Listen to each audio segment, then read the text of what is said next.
The view. అమ్మా, ఇంత మంచి వ్యూ ఇంటి పక్కన పెట్టుకొని ఏడికేడో తిరుగునా ఏందో తెలీదు అనిపిస్తుంది చాలా. అయిపోయింది, సన్సెట్ అయిపోయింది. నైట్స్ లైట్లు కూడా వచ్చేసినాము. దోమలు అయితే ఒక్కొక్కరికి 100 టార్గెట్ ఇచ్చినాయి. నన్ను 100 వాడిని 100 కరుస్తున్నాయి ఒక దగ్గర అవుతే. సో మేము ఆన్ ద మూవ్లో ఉన్నాం ఇంటికి. మళ్ళీ వస్తాం పక్క ఎప్పుడైనా అందరిని వేసుకొని. మీరు కూడా బెస్ట్ సన్సెట్ ఇన్ హైదరాబాద్ చూడాలంటే మళ్ళీ ఇడికి రండి. వేరే కూడా ఉంటాయి కానీ చాలా బెటర్, ఇది చాలా అండర్ రేటెడ్. వేరే ప్లేస్లోకి అయితే పేమెంట్ చేయాలి, లేదా హోటళ్ళలో ఉండాలి పైన, అట్లా ఉంటుంది. కానీ చాలా పీస్ఫుల్ వచ్చి ఎంజాయ్ చేసుకోవచ్చు. చెత్త చేయకండి, అంతే.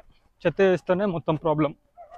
మేమేం తీసుకురాలేదు స్నాక్స్, మేమేం చేయలేదు. And we are going to home now. Bye bye.